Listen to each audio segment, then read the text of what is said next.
இப்போ நண்பன் படத்துல அந்த சீன் நடிச்சிருந்தீங்க இல்லையா, எங்க சுத்தினாலும் அந்த சீன் இல்லாம இந்த ஷோவே இருக்காது. ஏன்னா ஒரு கரியர் டிசைட், ஏன்னா எப்போ நம்ம டவுனா இருக்கும் போதும் சரி, அந்த சீனை பார்க்கும்போது அது கடைசியில் அவர் நிறைய உங்களை கட்டி பிடிக்கும் போது ஐயோ அப்படி ஒரு எமோஷனு. அந்த சீன்ல நீங்க பண்ண போறீங்க அப்படிங்கும் போது எப்படி இருந்தது அந்த எமோஷன்? மாதவன் அவர் வந்து ஒரு சிறந்த நடிகர். அண்ட் அந்த ஹிந்தியில் அந்த படம் வந்து எல்லாரும் பார்த்துருக்காங்க. எக்ஸ்ட்ரானாக நடிச்சிருக்காரு. என்ன பண்ணாலும் அவர் மாதிரி தான், அவரை பார்த்து தான் பண்ணியிருக்காரு, அவங்க பார்த்து தான் பண்ணியிருக்காருன்னு கம்பேர் பண்ணுவாங்க. ஸோ ஃபஸ்ட் என்ன யோசித்தோம் அப்படின்னா, அந்த படத்தை அந்த ஷூட்டுக்கு முன்னாடியே பார்க்கக்கூடாதுன்னு. ஸோ அன்றைக்கி சங்கர் சார் கிடைக்கணும், சார் எனக்கு இன்றைக்கி சீனை வந்து ஒரு தடவை எக்ஸ்பிளைன் பண்ணுங்க. சீனை முதல்ல எக்ஸ்பிளைன் பண்ணியிருந்தேன். ஆக்சுவலாக இன்றைக்கி 9 to 9 கால் ஷீட், 4:40க்கெலாம் முடிச்சிட்டோம். பேக்கப் எல்லாமே சிங்கிள் டேக்கில் போச்சு. ஒரே ஒரு ஷாட் மட்டும் சார் நரேன் சார் வந்து ஒரு டயலாக் வந்து மாற்றி சொல்லிட்டு தான், அந்த சென்ஸ் ஒன்று தான். ஆனால் அப்போது சங்கர் சார் வந்து ஒன் மோர் கேட்டிருந்தார். அவருக்கு புரியல சென்ஸ் அதுதான், ஏன் வந்து மாற்றி பேசும்போது சொல்கிறாருன்னு. அவருக்கு ஃப்ளோவில் அதுதான் வந்துட்டு இருந்தது. பட் சங்கர் சார் என்ன சொன்னார்னா, மதன் கார்கி அவரும் மேற்கொண்டு நிறையா பேர் வந்து 3-4 விதமான அதாவது ஸ்கிரிப்ட்ஸ் டயலாக் வெர்ஷன்ஸ் எழுதியிருக்காங்க. கடைசியாக எல்லாரும் தெரிந்தது ஒரு டயலாக் வெர்ஷன் வச்சுருக்கோம். ஸோ அது எவ்வளோ மெனக்கட்டுருக்காங்க. ஸோ எனக்கு அதுதான் வேணும்னு வச்சுருந்தார். ஒரு ஷாட்டுக்கு மட்டும்தான் நான் ஆக்சுவலி ஒன் மோர் கேட்டேன். சங்கர் சார் வந்து சொன்னார், நல்லா இருக்கே, பர்ஃபெக்ட். எனக்கு ஒரு தடவை ஓகே அப்படின்னார். நான் எல்லாம் பண்ண பிறகு அவர் பார்த்துட்டு ஃபர்ஸ்ட் இஸ் த பெஸ்ட் அப்படின்னார். எதுனா அந்த லாஸ்ட் ஷாட்டை அப்பாவை பிடிச்சிக்கிட்டு கையை பிடிச்சிக்கிட்டு அது சொல்லுவோம்ல, அந்த கண்ணை அவரே பார்த்துக்கிட்டு அடுத்த நாள் நம்ம அதாவது சொல்கிற ஒரு வாத்தியார் நம்ம நல்லா பண்ண பிறகு அடுத்த நாள் அதை பாராட்டும் போது யூ ஃபீல் ரியலி நைஸ். பண்ண விஷயத்துக்கு பாராட்டு கிடைக்கணும். அடுத்த நாள் சங்கர் சார் வந்து சொன்னார், நான் நைட்டு போயிட்டு எடிட் பண்ணி பார்த்துட்டோம், பேக்ரவுண்ட் மியூசிக் இல்லாமே ஹேட்டியஸ்.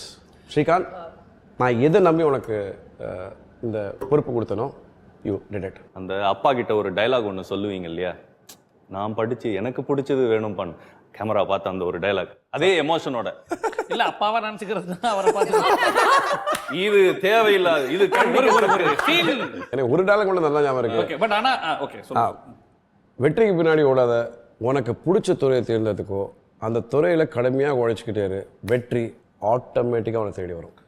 ஏ ஃப்ரெண்டா போல யாரு மச்சான். ஆக்சுவலா அந்த கண்ணு கலங்குறாருல, அப்போ வந்துட்டு ஆக்சுவலா அது எல்லாருக்கும் ரிலேட்டபிளா இருந்துச்சு. அந்த இடத்துல வந்துட்டு ஸ்ரீகாந்தா பார்க்காம நான் எங்க அப்பா கிட்ட பேசுறேன்ற மாதிரி தான் அதை வந்து ஃபீல் பண்ணிக்கிட்டாங்க. It's what that what happens. நம்ம ஒரு காட்சி பண்ணும்போது நம்ம வாழ்க்கையில் ஏதாவது நடந்த ஒரு சம்பவத்தை கூட கனெக்ட் பண்ணிப்போம்.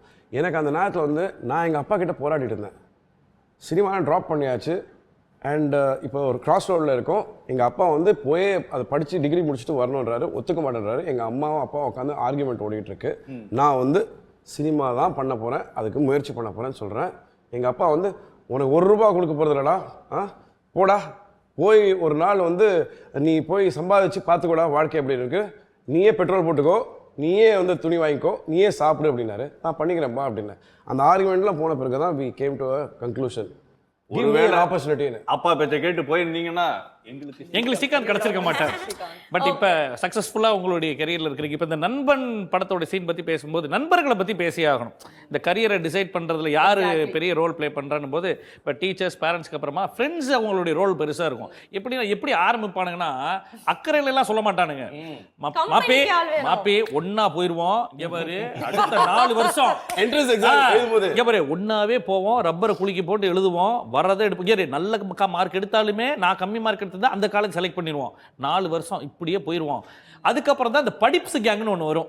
ஏய் நீ இதை படிச்சியா, இதில் நீ மார்க் செக்யூர் பண்ணினா நம்ம அகமதாபாத்தில் இருக்கக்கூடிய இந்த காலேஜில் போயிட்டு 4வது சீட்டில் உட்காரலாம் அப்படின்ற மாதிரி வரும். ஸோ ஃப்ரெண்ட்ஸோடைய ரோலும் வந்துட்டு இந்த கரியர் சூஸ் பண்ணுறதுல ஃப்ரெண்ட்ஸோட இன்ஃப்ளூயன்ஸ் ரொம்ப நிறைய இருக்கு. கிராஸ் ரோட்ஸ் நீங்கள் 8 வரைக்கும் 8வது கிளாஸ் வரைக்கும் வேற ஒரு நினைப்பு இருக்கும். 10க்கு போன பிறகு வேற ஒரு நினைப்பு வரும்.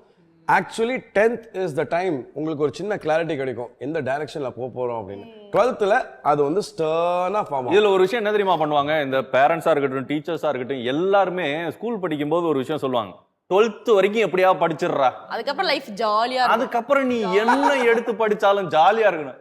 இதுக்கு இல்லையா ஒரு அதுதாங்க பெரிய போய் வாழ்க்கை. அதுக்கப்புறம் காலேஜ் மட்டும் முடிச்சிட்டு நீ வேலைக்கு போயிட்டீன்னா நீ என்ன வேணா பண்ணிக்கலாம், உனக்கு என்ன கவலை? ஃப்ரெண்ட்ஸை பத்தி சொல்லும்போது எனக்கு இன்னும் ஒரு விஷயம் ஒன்று சொல்லணும்னு எனக்கு கேர்ள் ஃப்ரெண்ட்ஸை பத்தி சொல்லணும்னு தோணும். ஐயா, அதாவது- கேர்ள் ஃப்ரெண்ட்ஸ்க்காக நிறைய பேர் காலேஜுக்குலாம் போவாங்க. அது யாரா கேள்விப்பட்டிருக்கீங்களா? நீங்க போயிருக்கீங்க. நான் போயிருக்கேன். இவன் தான் எங்கேயோ போயிருக்கிறான். மச்சான் நீ வேணா எங்கேயோ போ, நீ வேணா ஸ்ரீவில்லிபுத்தூர் போ, நீ வேணா ராமநாதபுரம் போ, ஆனா நான் என் ஆள் எங்க போறாளோ அங்கதான் போய் படிக்க போறேன்னு ஒரு கேரக்டர் நிறைய இருக்கு. பேர் என் காலேஜ்ல இருந்தாங்க, 2 பேரும் வந்து லவ்வர்ஸ். அவங்க சேர்ந்துதான் வந்து அவங்களாவது 2 பேர் லவ் பண்ணாங்க போனாங்க. இவன் ஒன் சைடாலாம் போயிருக்காரு. இதுல ஒன் சைட்லயும் என்ன தெரியுமா பண்ணுவாங்க, அந்த பொண்ணு இன்ஜினியரிங் காலேஜ்ல நல்ல காலேஜ்ல போயிரும், இவனுக்கு வேற ஒரு இடத்துல இன்ஜினியரிங் காலேஜ்ல கிடைச்சது. அதெல்லாம் விட்டுட்டு அந்த பொண்ணு போன காலேஜ்ல இன்ஜினியரிங் சீட்டு கிடைக்காம கெமிக்கல் இன்ஜினியரிங் எடுத்து ஏய் அது நான் இல்ல வேற யாரோ. அண்ட் இதுக்கு ஆப்போசிட் கேஸும் ஒன்னு இருக்கு ஆக்சுவலி. ஓகே ஃபைன், உன்னுடைய பேஷன் என்னவோ, உனக்கு என்ன பிடிச்சிருக்கோ அதை நாங்க சப்போர்ட் பண்றோம்னு வீட்ல சொல்லிட்டாலும் எனக்கு என்ன வேணும்னு எனக்கே தெரியலையே அப்படின்ற மாதிரியும் சில பேர். அதுதான் நிறைய அது கன்ஃபியூஸ் ஸ்டேட். அது கன்ஃபியூஸ் ஸ்டேட். ஏன்னா ஆரம்பத்துல இருந்தே அவங்களுக்கு வந்து ஒரு கான்ஃபிடன்ஸ் பில்டிங் இருக்கவே இருக்காது. ஃபர்ஸ்ட் பெற்றோர்கள் வந்து பசங்களோட இன்டராக்ட் பண்ணிக்கிட்டே இருக்கணும், ஆக்சுவலி அப்சர்வ் பண்ணிக்கிட்டே இருக்கணும். நிறைய பேர் வந்து இப்போ ஒர்க்கிங் கப்புள்ஸ்லாம் பார்த்தீங்கன்னா இன்ட்ராக்ஷனே இருக்காது, பார்ட்டிசிபேஷனே இருக்காது. பசங்க என்ன பண்ணுறாங்க ஏது பண்ணுறாங்க தெரியாது. சில பேர் வந்து அவங்க பண்ணுற தொழிலா, நான் வந்து ஒரு பிஸ்னஸ் வச்சுருக்கேன்ப்பா, எனக்கு ஒரு கம்பெனி இருக்குப்பா, முடிச்ச பிறகு அவன் பார்த்துக்க போகிறான்ப்பா, ஃபிக்ஸ்டு. அது அவன் முதல்ல அவனுக்கு வந்து டிஸ்கரேஜ் பண்ணியிருப்பான். அவனும் வந்து எப்படி நான் போய் அந்த கம்பெனியில் உட்கார தானே போகிறேன், அதே மைண்ட் செட்ல இருப்பான், அந்த மைண்ட் செட்லேயே இருப்பான், அலட்சியமாக இருப்பான். இன்னே ஜென்ரேஷன் ஆர் வெரி ப்ராக்டிக்கல். இன்னே ஜென்ரேஷனில் வந்து பசங்க பயங்கர அப்டேட்டடாக இருக்காங்க. 10ஆம் கிளாஸுக்குலாம் வந்து டிசைட் பண்ணிடுறாங்க. ஆஃப்டர் 8th itself அவங்க டிசைட் பண்ணுறாங்க அவங்க வாழ்க்கை எந்த திசையில் போகணும், என்ன பண்ணணும்னு. தே ஆர் அதாவது அட்வான்ஸ்டா இருக்காங்க, டெக்னிக்கலி ரொம்ப அட்வான்ஸ்டா இருக்காங்க. அண்ட் அதுல இன்னும் பெரிய ஹைலைட்டான விஷயம் என்னன்னு பாத்தீங்கன்னா, நமக்கு தெரியாத கோர்சஸ்லாம் உங்களுக்கு தெரிஞ்சிருக்கு. நமக்கு வந்து பேசிக்கா இப்போ நம்மளோட 90s கிட்ஸ் ஆகட்டும் சரி, 80s கிட்ஸ் ஆகட்டும் சரி, எல்லாருக்கும் தெரிஞ்ச விஷயம் என்னன்னு பாத்தீங்கன்னா இன்ஜினியரிங் தெரியும், மிஞ்சி போனா வந்து மெடிசன் தெரியும். இந்த மாதிரி வந்து காமனான ஒரு 4-5 விஷயம் தான் தெரிஞ்சிருக்கும். ஆனா அவங்க அதை விட தாண்டி இப்போ ரொம்ப அட்வான்ஸா நமக்கு தெரியாத கோர்ஸ்லாம் தெரியும் போது அதுல வந்து கொஞ்சம் காம்படிஷன் கம்மி. ஸோ காம்படிஷன் கம்மினும் போது இவங்க தனியா தெரியறதுக்கும் இவங்க நல்லா அவங்களோட கரியரை பில்ட் பண்றதுக்கும் அது ரொம்ப யூஸ்ஃபுல்லா ஆனா இதுல எவ்வளவோ விஷயங்கள் இருந்தாலும் பேரண்ட்ஸ், ஃப்ரெண்ட்ஸ், டீச்சர்ஸ் யார் இருந்தாலும் நம்ம எல்லாருமே பயப்படுறது ஒரு கேங்குக்கு, த டான் கேங், ரிலேட்டிவ்ஸ். உங்க சொந்தக்காரங்க உங்க எதுவும் சொல்லலையா, நீங்க படிச்ச படிப்புக்கும் சரி கரியருக்கும் சரி? எல்லாருமே வந்து அன்னைக்கு வந்து சினிமாவா அப்படியா, ஐய உருப்பட மாட்டான், விளங்க மாட்டான், அதெல்லாம் ஒரு தொழிலா, ரோட்ல பிச்சை தான் எடுக்க போறான், இப்படிலாம் சொன்னாங்க. ஐயோ பாவம் பிச்சு, பாவம் அவன் வந்து இந்த மாதிரி பையனை இப்படிதான் சொன்னாங்க.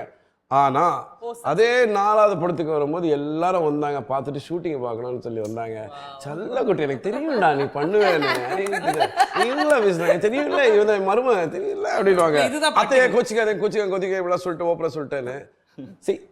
இட்ஸ் லைஃப்ல என்னன்னா இது ஒரு அன்செக்யூர்ட் லைஃப்னு ஃபீல் பண்ணாங்க. அதான் சொல்லியிருக்கிறாங்க. இப்போ இருக்கிற ஜெனரேஷனுக்கு இன்னொரு ஒரு பெரிய பிரச்சனை என்ன தெரியுமா, சோஷியல் மீடியா. இந்த சோஷியல் மீடியால சொல்லும்போது ஒரு பாசிட்டிவான விஷயம் என்னன்னா, முன்னாடிலாம் நிறைய நான் ஏற்கனவே சொன்ன மாதிரி இன்ஜினியரிங்ல 2 தான், இன்ஜினியரிங் டாக்டர் இருந்தது. அதுக்கப்புறம் நிறைய ஃபீல்டு வர ஆரம்பிச்சது, விஸ்காம் அது இதுன்னு.